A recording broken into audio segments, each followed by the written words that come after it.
Hey, good afternoon, everybody, and welcome, welcome, welcome. Come on in, come on in. Pile in here. Let's get some people, get something going, and give me just a moment. Cynthia, hello, Tamara. Some more people here. Got to send out some invites. Make sure people know that we're here. And I'm going to talk to you a little bit about health today. Well, it's Health Tuesday. That's the name of today is Health Tuesday. And so someone's here. I don't know who it is yet, but we'll find out in a minute, hopefully. Rosemary, Nadia. Okay, I think that was it. So all the people Facebook lets me invite. Hi, Betty. Hello, Betty. Hi. All right, and Tara. Hello, Tara. Good afternoon. Good afternoon. So the title today is Have the Best Year of Your Life, Health Challenge. Now, somebody issued this challenge to me, I think it was 3 days ago, 2 or 3 days ago, and I put it up on a coffee with Len, and I said, what would it look like if we were to challenge ourselves to have the very best year of our life, health-wise, the healthiest year you've ever had? What would that look like? What would it take? And first I want to tell you, in talking about this challenge, the challenge is between you and yourself. There's no prizes. The prize at the end of the challenge is you feel better and you're happier with your life. That's the prize. And it's attainable for everybody. You know, health is by far the most important thing we got going for us. When I do my core values, health always comes up as number one. I figure if I have my health, I can do everything else.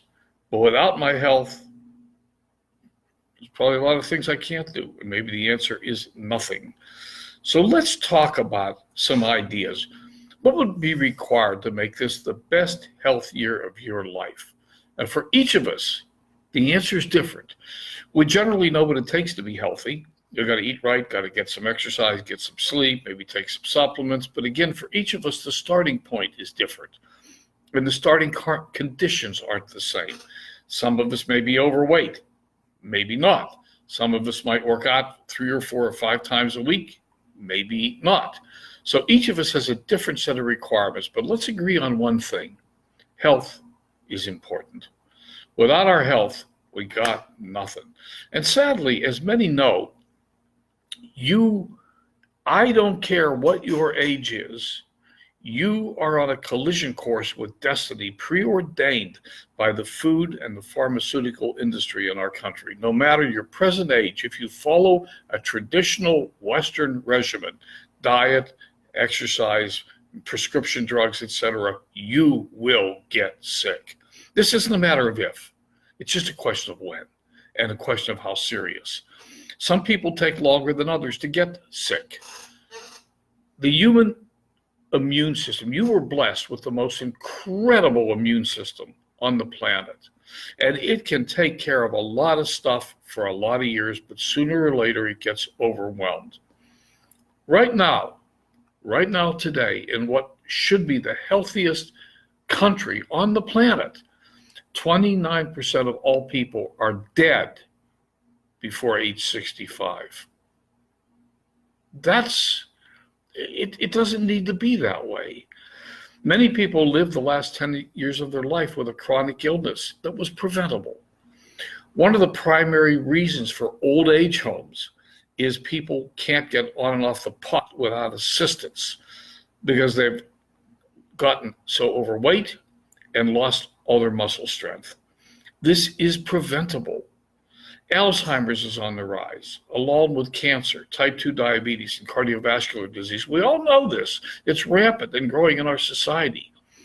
Yet science now believes that based on what's called telomere shortening, based on your DNA, that you can live to be 120 years old and be in good health. You have that ability, but most of us throw it away. We don't throw it away intentionally. We throw it away by simply following the herd off the cliff when it comes to our diet and our lifelong routines and our habits. Many of these diseases are preventable. They can be mitigated by being proactive and getting after your own health. And, it's truly easier, much easier, and much less costly to prevent rather than cure illness, especially major illnesses such as liver and kidney disease, cardiovascular disease, cancer. So let's get started. And let's remember, we do not have a healthcare system in America. Sadly, we don't. We have a sickness care system. Your doctor has very little, if any, training in preventive medicine, homeopathic medicine. They are trained to push pills. They are trained to push the prescriptive drugs that the pharmaceutical companies profit from. They are trained to make money. They are trained to make money for the hospital, the pharmacy, and themselves. And that means feed you pills and keep you taking them for life. You can change it. So step one, let's know where you are right now. Do you know your numbers? Do you know your blood pressure, your blood sugar, and your cholesterol numbers, starting with those three? Very critical numbers. These alone can tell you a lot about your current health or lack of it. If you haven't done so recently, make an appointment and go get those numbers checked. Now, your blood pressure, frequently the local corner pharmacy has a blood pressure station that you can go just get your blood pressure. Or if you belong to a system like Kaiser, like I do, you can walk into any nurse's station in any Kaiser facility and have your blood pressure checked. If you don't know what that number is for you, time to get it checked. Knowing these numbers can help guide you into the decisions you need to make this the best year of your life. Now, many of you may remember my good friend Bob Miller. And Bobby, I tell you, when I get my hands on you, Bob, even though Bob had had several strokes, I'm going to pick on him, even though Bob had had several strokes and had an aortic dissection, he still didn't watch his vital numbers. I know this personally because I spent a lot of time with him. And I asked Bob, have you checked your numbers recently? Do you know what your blood pressure is? Do you know what your sugar levels are? Do you know what your cholesterol numbers are? No, I haven't gotten around to it. Well, get around to it. Well, we all know he's not here any longer. Do we know for sure that if he had checked those numbers, he might still be here? I don't know. I can't prove that, of course. We'll never know. But the reality is you don't want to go not knowing those numbers. Go find out what they are. And most of that's covered by your health insurance. You probably don't even have to pay for that. Just find out. It's a starting point. If you're pre-diabetic, that's a different discussion than if your sugar numbers are good. If your blood pressure is high, that's a different discussion. So your insurance may cover those, it may not, but it's so vitally important to know those numbers and know where you're starting from. Step one, find out where you are. Get a baseline and record it. Get a journal. Call it my 1 year health journal, and get a journal and record the numbers. Put down the date and the numbers that you got today. And then let's come back and look at them. If they're not good, let's begin to monitor them a little more carefully than if they are good. Okay? Step two, be proactive. Let me look and see the comments. Cynthia, hi Cynthia. Annie, hi Annie. Hi Betty. Hi Denise. Anybody else, any comments? No, okay. Step two, be proactive. Now, some of this on step two here, some of this comes from a course that Brendan Burchard teaches, so I want to give him credit. But there are 3 doctor's appointments you need to make. Now, unfortunately, these 3 appointments may not be paid for by your insurance. So if you don't have the money to do them, save your money. Instead of saving your money for a new cell phone or a new television or a new purse or dress or suit or tie, save your money for a couple of appointments that are going to help you shape what you want your health to look like and what you can do. The first one may seem like a surprise to you. The first one is a sports medicine specialist, not your MD, because your MD doesn't know much about this stuff. A sports medicine specialist. Why? Because you can go to a sports medicine specialist and say, look, what do I have to do to maintain an active, healthy lifestyle? And do I have any body parts that need work on? Am I stiff? Are things not working right?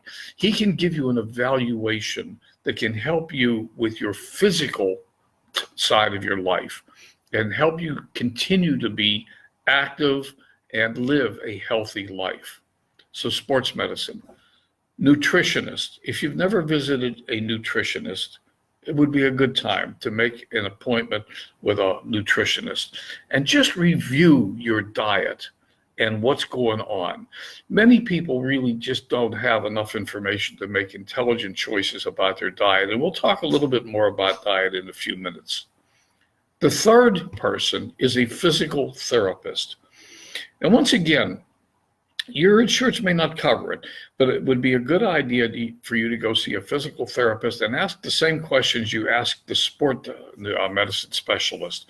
Do I have any spots in my body, parts that aren't moving, things that aren't working right, that you can give me some exercises to help me improve my muscular strength, coordination, and stamina? Because you want to maintain an active lifestyle. Now, I'm not saying you need to run out and make all these appointments next week, but sometime, as soon as practical, consider getting really proactive with your health and looking at what you need to do. Again, talk to the sports medicine specialist and the physical therapist about your lifestyle from the viewpoint of flexibility, strength, and ability to continue with physical activities. Can you still chase the kids, chase the grandkids? Can you go swimming with them? Can you take a bike ride, go to the beach? What are the things that you want to continue to do in your life as you get older? You want to be able to go to Disneyland with the grandkids and not have to get pushed around in a wheelchair? I mean, simple questions. And finally, I personally suggest a chiropractor. A chiropractic tune-up occasionally. Now, let me tell you a story. Many years ago, I had chronic back pain, really chronic back pain. My back hurt so bad, and I slept in a fetal position. That was the only way I could relieve the pain. And I went to the conventional doctors, and of course, I had an orthopedic surgeon tell me that they had to do orthopedic surgery, and they had to go into my back, and they were going to blah, blah, blah, blah, blah. And I got up and I walked out. Now, fortuitously at the time, my doctor or my chiropractor got a job in a chiropractor's office. And this was when she was like 16, 17. She was working in maybe 18. I'm not sure. She was working in a chiropractor's office. And I didn't really believe in chiropractic, but she dragged me in kicking and screaming. And amazingly enough, in less than 1 week, he solved the problem that my orthopedic surgeon wanted to do surgery for. You know what the problem was? The problem was I was driving around all day in my car sitting on my wallet, and I was screwing up my lower back.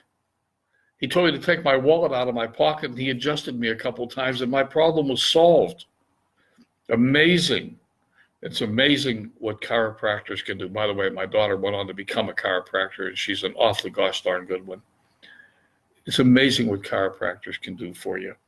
But get a look at your body from the viewpoint of your ability to move it, use it, and continue to do the things that you'd like to do with it. Okay. Hi, Charlene. Hi. Who else has joined us? Okay, I've said hi to everybody so far. So, next step. Here we go. Diet. Let's take a hard look at your diet, and especially go back to part 1 above. What are your baseline numbers? Are you overweight? What's your body mass index? What's your blood sugar? What's your blood pressure? What does your cholesterol look like? Now, there's so many fad diets out there. You can have the keto diet, and this diet, and that diet, and the paleo diet. And you don't need a fad diet. And you don't need Weight Watchers. What you need is simple, easy to do, and easy not to do lifestyle changes.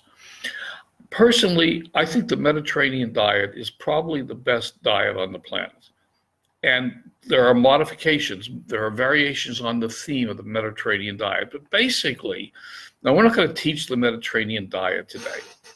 But basically, the Mediterranean diet, in a nutshell, it emphasizes eating primarily plant-based foods, such as fruits and vegetables, whole grains, legumes, nuts. If you want to be as healthy as possible, you want to eat as close to the ground as possible and as raw as possible. Cooking food destroys enzymes in the food that your body needs. So raw vegetables, raw fruits, and things like that can do a lot to help you. Now, continuing with the basic Mediterranean diet. So primarily plant-based fruits and vegetables, that's the primary. Replacing butter with healthy fats. And on the internet, it says such as olive oil and canola oil, and I'll argue with canola oil. I don't think you should use canola oil. That's another conversation. Using herbs and spices instead of salt to flavor foods. Minimize the salt. Limiting red meat to no more than a few times a month, or get rid of it completely. I've really got my red meat intake way down. Eating more fish and poultry. Enjoying meals with family and friends. Yeah. Making the meal a social occasion, a good time, and not having meals with family that you fight with. When I was growing up, every night at the dinner table was a big fight. We don't want to talk about that. Hey, part of the Mediterranean diet is drinking red wine in moderation, if you want to, and getting plenty of exercise. So there are variations on that theme, but if right now 50% of your plate is red meat, make it 40%, then make it 30%, then make it 20%. Just gradually make lifestyle changes that can help you, or go to a completely plant-based diet. There are things you can do that can really help you. Last week we talked about the oxidative processes in your body and the 12 best foods for controlling free radicals in your body. And I did a blog post on it, and I did a podcast. So if you go to my blog, lenmooney.com, you can find just last week's blog post about the 12 best foods for reducing oxidative stress in your body. And you need to take that seriously. Exercise. We all know we need to get it. And don't beat yourself up, but start wherever you are. Make it a point to get some form of exercise, at least a little bit. And I'm going to say 3 times a week. Now, 3 times a week is like minimum. But if you can get up and go for a 10 or 15-minute walk 3 days a week, if you're not doing anything now, that would be a place to start. If you're already doing 3 days, move it up to 5. If you're doing 10 minutes 5 days, make it 20 minutes. And your goal is to get to 30 minutes a day, 5 days a week. That's your ultimate goal. Hey, but if you don't ever get there, don't beat yourself up. Start where you are and make minor little adjustments. Now listen, don't give me this, I don't get enough sleep as it is, I can't get up and go for a walk. Bullpucky. I don't want to hear it. We're going to talk about sleep in a minute. It's not true. There isn't anybody who can't get up 10 minutes earlier and go for a 10-minute walk. Okay? And in fact, if you do that, you're going to feel better, you're going to have more energy, and you're going to get more done. So the excuse that I don't have time, you can't play that one with me. It doesn't work. And if you're not getting 7 to 8 hours sleep a night, you've already got a problem. We're going to talk about that in a minute. In fact, let's talk about it. Step 5, get 7 to 8 hours sleep a night. And you go, I don't have time for that. I only need 3 or 4. Study after study after study after study has shown that people that try to run on less than 7 to 8 hours sleep a night are inefficient and ineffective. It affects your cognitive functions. It causes things like brain fog and tiredness during the middle part of the day. It causes you to not think clearly. People that get reduced sleep will actually test cognitively as if they'd been drinking. Think about that. The human body needs 7 to 8 hours sleep a night consistently, and it needs it in a relaxed state without computers running, televisions running, da da da da da da da. It needs 7 to 8 hours sleep a night. Okay, enough said about that. So if you're getting your 7 hours, 8 hours sleep a night, you should wake up, provided you're doing other things. And there are other pieces of this puzzle, like not drinking coffee late at night, not drinking too much alcohol, which the alcohol and the coffee disturbs sleep cycles. But if you're getting the proper rest, you're not going to have any problem getting up 10 or 15 minutes earlier and going for that little walk. And that little walk is going to make you feel better and going to make you more productive during the day. Okay. Step 6, alkalize. Now, I've written a lot about alkalization. Hi, Betty. I just wake up. I'd like to sleep more, but what do I do when I wake up? I'm going to talk about that we're going to talk about that, Betty, but I'm not going to talk about it today. Okay, alkalize. I've written about this extensively. I've got 2 or 3 blog posts about it. We've done lives about it. We've done et cetera, et cetera. In 1931, Dr. Otto Warburg was awarded the Nobel Peace Prize for his pioneering work on cancer. Dr. Warburg showed that all normal cells have an absolute requirement for cancer, but have an absolute requirement for oxygen, but cancer cells can live without oxygen, a rule without exception. He's made it clear. Now, people have misinterpreted Dr. Warburg's work. People have said that disease can't exist in an alkaline body. That's not what Dr. Warburg showed. What he showed was that oxygen-deprived cells can become cancerous. Oxygen deprivation is associated with acidity in the body. If your body is too acidic, it causes a reaction that depletes your oxygen that's getting to the cells. You need to maintain your body's alkalinity. Now, your body, neutral pH, neutral alkalinity is 7.0 on an alkaline measuring scale. Your body's ideal alkalinity is 7.365. With the American traditional Western diet, almost everything we eat is acid. Your coffee's acidic, the water you drink is acidic, the food you get is acidic, the processed foods, the sugars, all that stuff is pushing your body's pH level toward acidity. You need to bring it back to alkalinity. And there are supplements that will help you do that. I'm just going to leave it at that.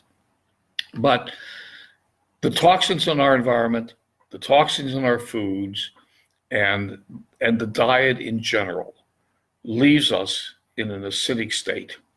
And that leaves us in a state that's prone to disease.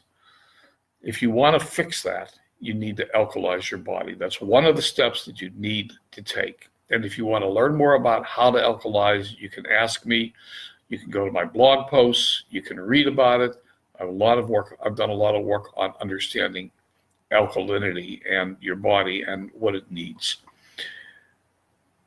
Also, the toxins in our environment, just as one simple example, because there's a lot of ladies on this call, research has detected the presence of parabens in 99% of breast cancer tissues that were sampled. Now, these are chemicals. They have estrogen-like properties, and they come from underarm deodorant and other products that we use that have parabens in them. So toxins in the environment, in deodorants, in antiperspirants, and other chemicals and other personal care products can have a severe impact on your life, longevity, your health, wealth, and your happiness. Don't wait till you get a diagnosis from the doctor that you've got cancer to do something about it. Get proactive and do something about it. The bottom line, and I'm picking on women for a moment here, men too, but women more importantly, women can reduce the risk of breast cancer with a couple of strategies: alkalizing and minimizing toxic overload. If you do those two things, you can minimize. Now, these statements have not been evaluated by the FDA. We can't diagnose, cure, prevent blah, blah, blah, blah, blah disease. But minimize your toxic overload. And finally, step number 7, supplements. Our diet is severely compromised. I mean, we're 25 minutes in, and I'm going to wrap this up. I don't like to go much longer than about 20 minutes. Our diet is severely compromised in America, severely. And your body is not getting the nutrients that it needs to sustain a healthy life. You need to supplement. And what you need is individually can be different for everybody. So I can't give you a formula that says take this, this, and this, and you'll be healthy. We need to know what you need. We need to know, are you overweight? Do you have sugar problems? You know, what's going on in your life, so that we can craft the right diet, exercise, and supplement program for you. So I work with a couple of different companies. Hello, Chip. I work with a couple of different companies that can offer supplements that can help you alkalize and help you get the nutrients into your body that your body needs. Yes, Amethyst. I'm not sure how to pronounce your name, but detoxifying your body is very important. Yes, it is. Hi, Techie. I haven't seen you in forever and ever and ever.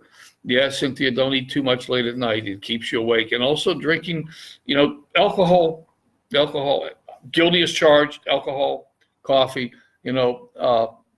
my after dinner dessert is coffee and Kahlua. It's like, that's really not a good idea, Len. You should, back that off. And I have backed it off. Yeah, Betty, I understand that. That's another conversation. And beef is hard. Yeah, it is. I mean, look, I was raised in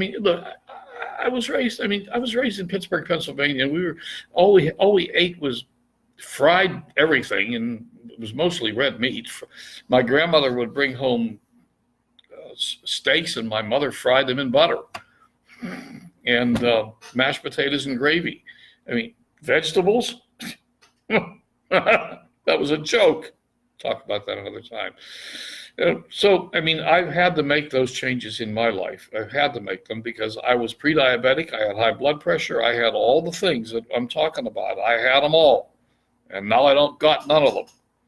And I had to make those changes. Well, it's a choice you have to make. You either make the changes or you die.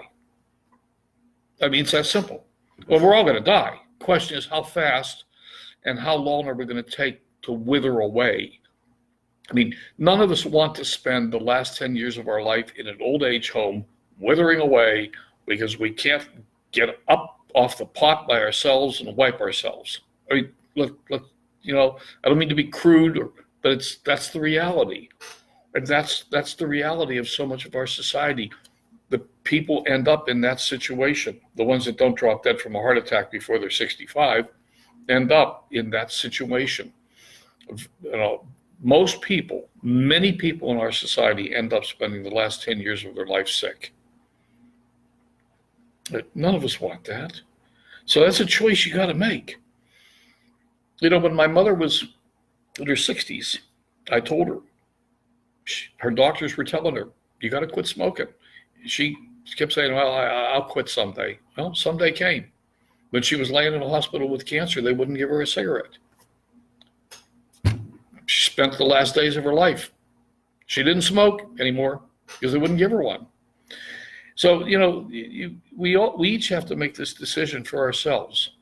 Do you want to join me in the challenge of making this the healthiest year of your life? And we'll address every one of these issues, and we'll look at what we can do to help you along the path. That doesn't mean if you're eating red meat 7 nights a week that you need to stop red meat immediately, although that would be good for you. But, none of us are going to do that. I had a steak Sunday night. That was my treat for the week. I had a steak. And in fact, it was a big enough steak that I had it Monday night too. So, but I didn't have any last night. So, Oh no, not steak was my day. I won't have any tonight. Tonight, no steaks. Tonight I'm going out to a Mexican restaurant and have fish tacos. So, you know, I I used to eat bacon and eggs for breakfast every day. Now I have organic oatmeal, blueberries, strawberries, blackberries, raisins on my oatmeal. So I'm making those changes for me, and I get up and go for a walk every day, almost every day. You can do those things too. You can make little changes over a period of time. So we got a year. Let's make it the best year of your life. Let's make a little chart of the things we want to work on. Let's find out what our numbers are right now today. Let's write them down and let's set goals for ourselves. And for each one, it'll be different. Hey, and we're 30 minutes in. That's all I have today. I hope you're going to have a wonderful day. I hope you got value. If you got value, send me some hearts or likes or something. And we'll talk again real soon. Remember, be happy. The happier you are, the more happy the universe can bring you. And by the way, happy does help your body. Happy chemicals help your body. Less stress, more happy, less disease. And don't forget to be compassionate. We'll talk again real soon. Bye for now.